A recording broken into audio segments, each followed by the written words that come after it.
Ya, pemirsa, sinyal-sinyal harga bahan bakar minyak atau BBM bakal naik semakin kuat. Menteri Koordinator Bidang Kemaritiman dan Investasi Luhut Binsar Panjaitan menyampaikan, pemerintah saat ini tengah menyusun skema penyesuaian harga untuk mengurangi beban subsidi dan kompensasi energi. Sinyal-sinyal harga bahan bakar minyak atau BBM bakal naik semakin kuat. Menteri Koordinator Bidang Kemaritiman dan Investasi Luhut Binsar Panjaitan menyampaikan, pemerintah saat ini tengah menyusun skema penyesuaian harga untuk mengurangi beban subsidi dan kompensasi energi. Kita mungkin kemarin saya baru minta sama Rahmat tim membuat modeling inflasi kita. Inflasi itu tergantung nanti kenaikan berapa nanti solar, berapa pertalite. Karena bagaimanapun tidak bisa kita pertahankan terus demikian. Jadi tadi mengurangi pressure ke kita karena harga crude oil naik, yang sekarang kebetulan agak turun, itu kita harus siap-siap. Karena subsidi kita kemarin 502 triliun, kita berharap kita bisa tekan ke bawah. Tadi dengan pengurangan tadi mobil-mobil combustion, motor-motor combustion ganti dengan listrik, kemudian B40, menaikkan harga pertalite yang kita subsidi cukup banyak dengan juga tadi solar. Itu modeling ekonominya saya kira sudah dibuat. Nanti mungkin minggu depan Presiden akan mengumumkan mengenai bagaimana mengenai kenaikan harga ini. Seperti diketahui, gap harga keekonomian dan harga jual pertalite dan solar semakin meningkat lantaran harga minyak dunia yang tinggi. Hal tersebut kemudian berdampak pada kenaikan subsidi dan kompensasi energi. Adapun hingga saat ini APBN menanggung subsidi dan kompensasi energi mencapai 502 triliun rupiah. Tanpa ada penyesuaian kebijakan, angka ini bisa meningkat hingga lebih dari 550 triliun rupiah pada akhir tahun. Pemerintah bakal memperhitungkan rencana tersebut dengan sangat hati-hati, sebab perubahan kebijakan subsidi dan kompensasi energi perlu mempertimbangkan beberapa faktor seperti tingkat inflasi, kondisi fiskal, dan juga pemulihan ekonomi. Hal ini menjadi penting guna menjaga stabilitas negara di tengah ketidakpastian global. Anggaran subsidi dan kompensasi energi nantinya bisa dialihkan untuk sektor lain yang lebih membutuhkan dan masyarakat yang kurang mampu mendapat program kompensasi. Dalam upaya mengurangi subsidi dan kompensasi energi ini, pemerintah juga akan melakukan langkah-langkah seperti percepatan B40 dan adopsi kendaraan listrik. Tim Liputan IDX Channel.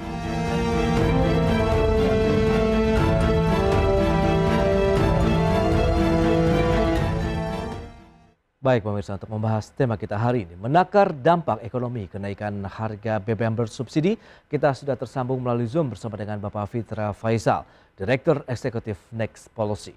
Ya, halo, selamat pagi Pak Fitra. Selamat pagi Mas Pras. Ya, salam sehat Pak. Sehat-sehat. Baik, terima kasih. Ini menarik kalau kita cermati beberapa waktu terakhir begitu masyarakat juga masih menunggu begitu kepastian apakah benar-benar pemerintah akan menaikkan harga BBM bersubsidi. Tadi ada pertalite, kemudian solar bersubsidi. Tanggapan dari Next Policy bagaimana menyikapi ini? Apakah benar-benar akan diberlakukan pada pekan ini atau masih menunggu tahun depan?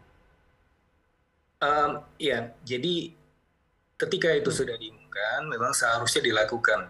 Ya, jadi kalau kita melihat data runtun waktu ya, tidak hanya di tahun ini, kita juga melihatnya di periode-periode ketika BBM itu ada rencana dinaikkan dan kemudian ya. Jadi artinya ini kan suatu kejadian yang sebenarnya bukan pertama kali terjadi ya. Jadi ada pengumuman. Nah, biasanya ya, jadi ada kalau kita lihat ke belakang karena adanya tekanan ya dari masyarakat ya dan sangat tidak populis ketika pemerintah berencana untuk menaikkan dan kemudian tidak dinaikkan karena tekanan-tekanan tersebut, yang terjadi adalah inflasinya justru jauh lebih tinggi dibandingkan dengan seharusnya. Kenapa? Karena di sini kita melihat adanya faktor ekspektasi. Ya, jadi ketika itu diumumkan, terus kemudian tidak dilakukan, ya, sudah ada ekspektasi inflasi di masyarakat.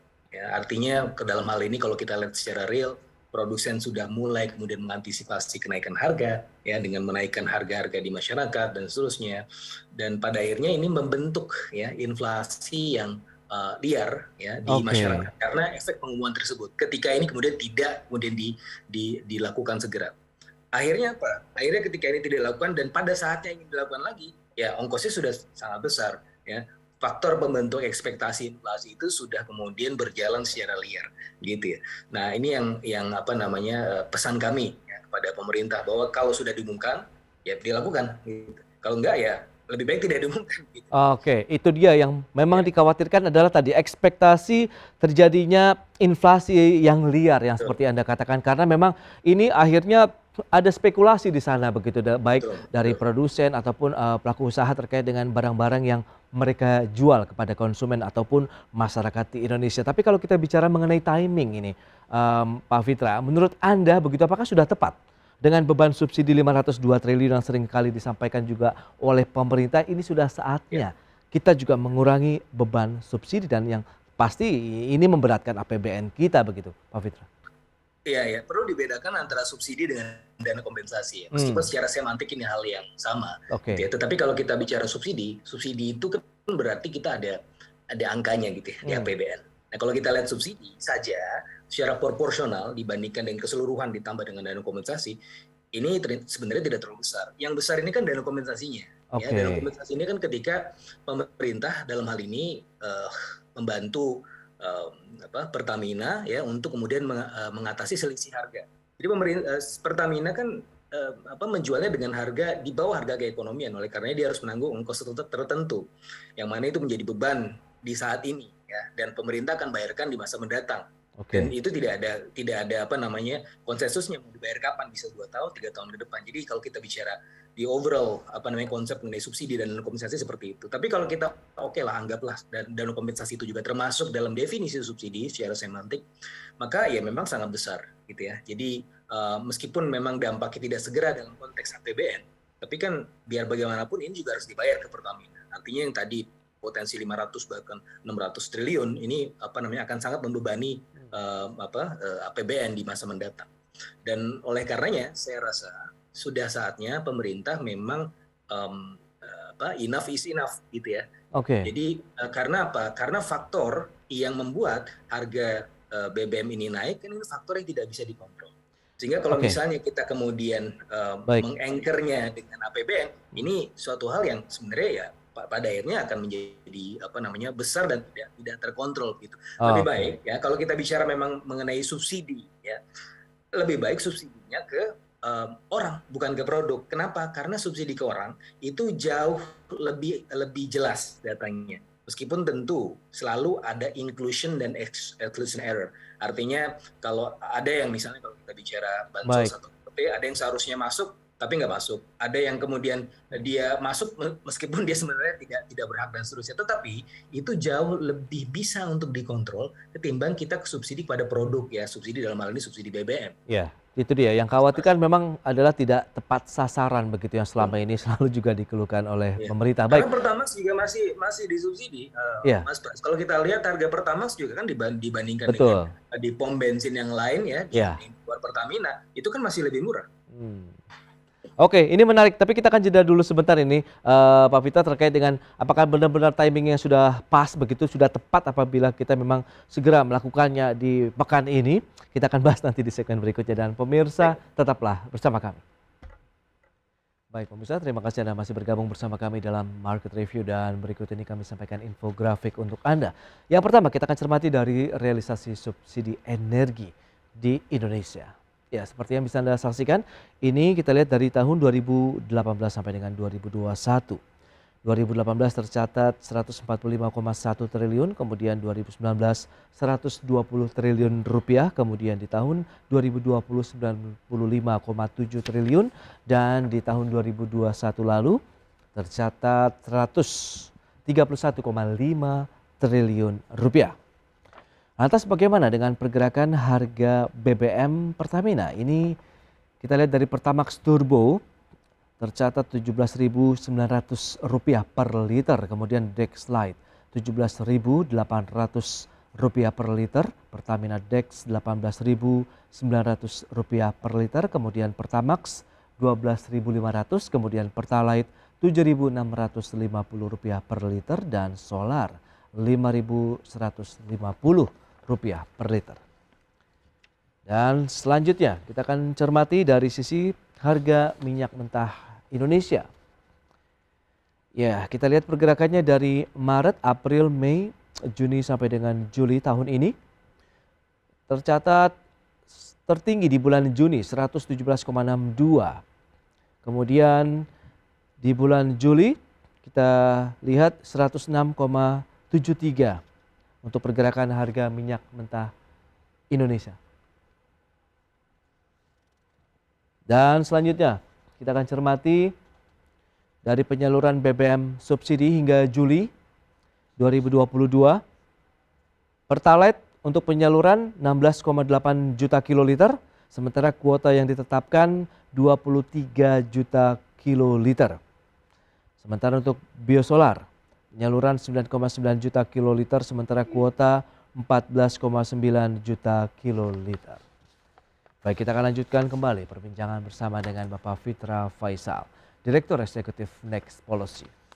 Ya Pak Faisal, kalau kita cermati dengan beberapa data yang sudah disampaikan, baik dari realisasi subsidi energi, harga BBM-nya sendiri yang dijual ke masyarakat, sebenarnya tadi apakah memang beban disparitas harga ini sudah sangat berat yang harus ditanggung oleh keuangan negara, Pak Fitra? Kalau melihat beban saat ini mungkin suatu hal yang masih bisa untuk dijaga begitu ya. Oke. Tapi di sisi yang lain kita kan juga melihat potensi jadi ledakan dari harga komoditas dalam hal ini minyak bumi ya. Yang mana konflik geopolitik ini kan suatu hal yang tidak bisa dikontrol dan tidak bisa dijaga. Ya, sehingga ya ini suatu hal yang pada akhirnya akan sangat membebani APBN tentunya. Gapnya sekarang yang sudah besar akan menjadi besar lagi kemungkinannya. Nah makanya sudah mulai ada seharusnya peralihan strategi, ya subsidinya lebih ke subsidi ke orang. Jadi ibaratnya begini Mas Pras, inflasi yang mungkin kemudian terus dijaga oleh pemerintah dengan cara melakukan intervensi dari subsidi maupun dana kompensasi, ini ibaratnya kita menahan bisul yang hendak pecah gitu. Jadi kalau kita menekan bisul tersebut, itu kan jadi penyakit Mas Pras. Baik. Ya. Dan akhirnya yang perlu untuk dilakukan sekarang daripada kemudian menimbulkan penyakit baru, lebih baik kita menjaga ya supaya di daerah sekitar penyakit tersebut sudah krisis tersebut atau dalam hal ini bisul itu dijaga supaya tidak terinflamasi dan lain. Jadi ada obat-obat antiinflamasi. Salah satunya adalah subsidi ke orang. Karena kenapa? Karena apa yang dilakukan oleh pemerintah dengan memberikan subsidi ini itu ibaratnya adalah menahan suatu konteks pergerakan demand yang alami. Sehingga demand ya kalau kita bicara dalam konteks demand sekarang itu tidak kemudian melihat ya tekanan yang berasal dari inflasi ini kemudian tidak kemudian dirasakan segera. Akhirnya apa? Akhirnya ini akan memunculkan masalah di kemudian hari. Ini berdasarkan beberapa hasil simulasi yang kami lakukan. Jadi ketika ini terus ditekan pertama beban anggaran itu akan sangat berat. Yang kedua adalah karena adanya tekanan atau intervensi yang mengakibatkan adanya kondisi yang semu ini menyebabkan perekonomian di beberapa bulan mendatang ini akan terus mendapatkan tekanan tersebut gitu. Jadi lebih baik kita kemudian menjaga supaya orang-orang yang paling besar terkena dampaknya kemungkinan dari adanya kenaikan harga ini terjaga dan itu jauh lebih mudah untuk dikontrol dalam konteks penjagaan atau konsolidasi fiskal. Sudah ada datanya, tinggal kemudian dianggarkan daripada kemudian kita menganggarkan suatu hal yang mungkin saja nanti akan kemudian bertambah lagi bebannya. Baik, itu dia. Dari subsidi yang memang sebaiknya dilakukan langsung saja kepada orang yang berhak begitu, yang mendapatkan subsidi. Betul. Begitu. Tapi kalau kita lihat memang dari produknya ini kan memang tadi adanya suatu hal yang bisa dikatakan tidak tepat sasaran penggunanya ataupun konsumen dari BBM bersubsidi tersebut. Jadi bagaimana nih kalau kita lihat ke depan begitu, Anda melihat apakah memang harus segera diumumkan oleh pemerintah sehingga tadi masyarakatnya juga sudah ready, kemudian tidak keduluan nanti harga-harga yang akan memicu inflasi juga naiknya lebih kencang begitu, Pak Fitra? Ya betul Mas Pras, kan sudah diumumkan ya. Ya, kalau apakah harus segera diumumkan kan sudah diumumkan. Betul. Tapi apakah segera dinaikkan? Nah ini kan pertanyaan. Ya, menurut dia. Kami lebih baik segera dinaikkan. Karena kan tadi seperti pembicaraan kita sebelumnya ini akan Oke. memicu ekspektasi inflasi yang tidak terkendali, gitu ya. Nah sebenarnya kalau ada pertanyaan lanjutan, gitu kan. Tadi Pak Luhut juga sempat menyampaikan ada beberapa modeling ekonomi, dampak Yes. inflasi dan seterusnya. Sebenarnya kalau kita bicara mengenai dampak inflasinya, ini tergantung, gitu ya. Kalau misalnya pertalite yang dinaikkan, sebenarnya dampak inflasi tidak terlalu besar. Ya, karena apa? Karena ini efek ikutannya ke jalur logistik dan transportasi, di mana kita melihat bahwa jalur logistik dan transportasi kemarin di kuartal kedua itu kan menyumbang sekitar 20% pertumbuhan gitu ya. Jadi 20% ada 20% pertumbuhan di sektor transportasi dan logistik. Gitu. Itu artinya sekarang kan perekonomian sekarang sedang bergerak ya, dan sangat dinamis. Dan oleh karenanya kalau misalnya kalau kita bicara mengenai di sisi pertalite-nya, ini sebenarnya efek ikutannya akan tidak lebih besar dibandingkan ketika solar dinaikkan. Oke. Karena efek ketika solar dinaikkan, itu efek ikutannya akan kemana-mana, gitu kan. Transportasi pergudangan itu akan merembet kemana-mana. Sehingga memang harus kita lihat, kalau dinaikkan, ya saya rasa yang paling bisa dinaikkan sekarang pertalite gitu ya, solar mungkin bisa dinaikkan tetapi mungkin tidak akan sebesar pertalite. Kenaikannya mungkin bisa di bawah 20%, antara 10 sampai 15%, dan itu akan menimbulkan efek inflasi yang sebenarnya tidak terlalu besar ya, masih di bawah 1%, masih manageable. Dan bisa nggak melakukan itu? Bisa saja, karena kan kalau kita lihat banyak orang yang nggak menyadari mungkin ya, bahwa dalam setiap pembelian atau transaksi BBM itu kan ada PPN ya, PPN-nya bisa dibuat nol, sehingga ya memang ada potensi income yang loss. Betul. Tapi di sisi yang lain ya artinya pemerintah nggak usah kemudian mengeluarkan subsidi lagi ya secara berlebihan. Kalaupun dinaikkan itu dinaikannya mungkin tidak akan Pak secara Fitra, berlebihan juga. kalau Anda katakan tadi 15 sampai dengan 20% untuk kenaikan pertalite begitu, dan ini tidak akan memberikan dampak yang signifikan terhadap inflasi. Kalau kita korelasikan proyeksi dari next policy, seberapa kuat nanti ini bisa berpengaruh terhadap inflasi ke depan kalau naiknya seperti yang Anda sampaikan 15 sampai dengan 20% untuk pertalite? Ya, jadi begini Mas, kalau kita lihat dari presiden sebelumnya ya, di bulan Juni itu kan inflasi 4,35% ya. Nah, sebenarnya tanpa ada intervensi subsidi itu bisa melonjak ke 5,03%. Oke. Ya, jadi itu adalah efek dari pemberian intervensi tersebut terhadap harga, dalam hal ini harga BBM. Nah, dalam konteks itu kalau kita mau proyeksikan secara linear ke depan, gitu ya, jadi dari 4,3% ya, itu artinya sekitar 0,7 sampai 0,8% kenaikannya. Ya, jadi dalam hal itu saya rasa masih cukup linear, masih cukup konsisten, bahwa kalaupun nanti dinaikkan antara 15 sampai 20%, potensi kenaikan inflasi tidak akan melebihi 1%. Baik. Nah, solar bagaimana, Pak Faisal? Seberapa ideal? Melibatkan solar tentunya. Tetapi kalau kita lihat secara proporsional, yang bisa dinaikkan lebih tinggi mungkin dari sisi pertalite. Karena kalau kita lihat dari sisi solarnya, ya solar ini kan yang memang sudah sudah tercantum di APBN ya. Jadi minyak tanah, solar gitu kan. Kalau kita bicara subsidi pertalite, Pertamax dan lain-lain, itu kan kita bicara dana kompensasi. Jadi yang benar-benar tercermin di APBN dinamikanya adalah ya solar gitu kan. Jadi ketika solar dinaikkan itu akan ada efek sejarahnya ke APBN juga, dan efek ikutannya juga akan jauh lebih besar dibandingkan dengan pertalite tentunya. Tapi all in all, kalaupun kemudian dua-duanya dinaikkan, saya masih melihat bahwa potensinya masih di bawah 1% kenaikan inflasi. Dan solar ini kalaupun dinaikkan mungkin tidak akan sebesar pertalite ya, supaya untuk meminimalisir tadi dampak. Oh, berarti sekitar 10% saja begitu bisa dinaikkan? Betul. Oke. Dari total tidak terlalu berdampak sampai dengan 1%. Lantas bagaimana? Apakah ini kalau misalnya kenaikan 1% inflasi tidak akan menggerus daya beli masyarakat yang selama ini memang menjadi backbone dari ya pemulihan ekonomi kita, Pak Fitra? Iya, jadi kalau kita bicara daya beli ya, Mas Pras, kita sebenarnya terkonsentrasi pada masyarakat yang berpendapatan menengah ke bawah, artinya 40% kelompok income yang paling rendah, gitu ya. Nah, karena kenapa? Karena yang 40% di tengah dan yang 20% di atas, mereka kalau dalam konteks ekonomi ada namanya price elasticity of demand. Itu cenderung inelastis, artinya dia cenderung tidak kemudian terpengaruh atas kenaikan harga tersebut. Tapi yang paling kemudian berpengaruh adalah yang 40% di bawah. Makanya tadi yang saya sampaikan, subsidinya lebih subsidi ke orang, ya. Berapa besar sih 40% income paling bawah ini? Kalau berdasarkan rujukan dari World Bank, ada 120 juta orang aspiring middle class yang sebenarnya klasifikasinya adalah yang di kelompok menengah bawah ini. Nah, memang tidak semuanya. bisa kita konsentrasikan ke yang paling membutuhkan antara 30 juta 20 sampai 30 juta, itu bisa keluar dana mungkin sebanyak-banyaknya antara 50 sampai 100 triliun, mungkin kalau misalnya the worst case-nya, yang mana itu jauh lebih rendah dibandingkan ke subsidi ke produk tadi yang mana produksinya juga akan lebih tinggi, akan menjadi spiral di masa depan. Jadi itu lebih bisa untuk dikontrol ketimbang kita subsidi. Berarti bisa dikatakan sebenarnya masyarakat bisa dikatakan siaplah ya apabila nanti pemerintah memang menaikkan harga BBM bersubsidi untuk Pertalite maupun solar subsidi, meskipun tadi komposisinya kalau Next Policy menyarankan Pertalite bisa lebih besar begitu antara 15 sampai dengan 20%, sementara solar di kisaran 10%, dan secara keseluruhan hanya berdampak kurang dari 1% terhadap inflasi kita ke depan begitu ya Pak Fitra. Ya betul. Baik. Tapi ada satu hal yang juga yang harus dijaga, karena kalau kita lihat komponen dari Producers Price Index dengan Consumer Price Index, artinya harga yang dihadapi oleh produsen dan konsumen, itu gapnya sudah besar.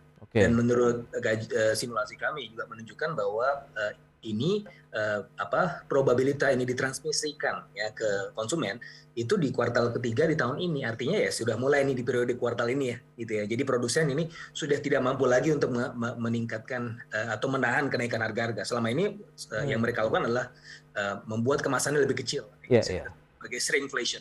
Nah, bagaimana caranya? Ya, kita memberikan insentif lagi kepada produsen dalam hal ini untuk setidaknya meringankan beban mereka dari sisi ongkos produksi. Caranya bagaimana?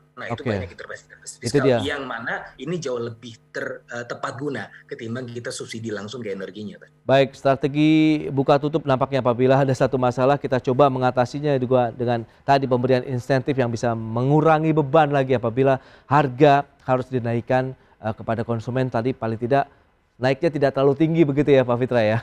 Betul. Baik Pak Fitra, terima kasih banyak ini atas waktu dan sharing yang Anda berikan untuk pemirsa IDX Channel pada hari ini. Selamat melanjutkan aktivitas Anda kembali dan salam sehat Pak Fitra, terima kasih. Sama-sama, terima kasih. Ya pemirsa, 1 jam sudah saya menemani Anda dalam Market Review, dan untuk mendorong bermunculannya inovasi unggul dalam ekonomi hijau dan sebagai wujud apresiasi terhadap produk inovasi berbasis keberlanjutan, IDX Channel tahun ini kembali mengadakan IDX Channel Anugerah Inovasi Indonesia dengan tema Fostering Sustainable Innovation in Economic Recovery yang akan ditayangkan pada Kamis 25 Agustus 2022 pukul 19 waktu Indonesia Barat. Saksikan hanya di IDX Channel. Ya, saya Prasetyo Wibowo beserta kerabat kerja yang bertugas undur diri. Terima kasih dan sampai jumpa. Selamat datang di IDX Channel Anugerah Inovasi Indonesia 2022. IDX Channel Anugerah Inovasi Indonesia. The most innovative company.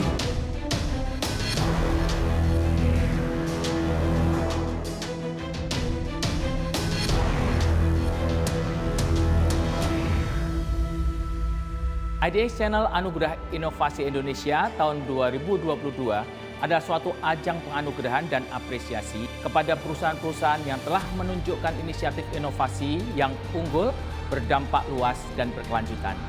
Saksikan IDX Channel Anugerah Inovasi Indonesia 2022 hanya di IDX Channel.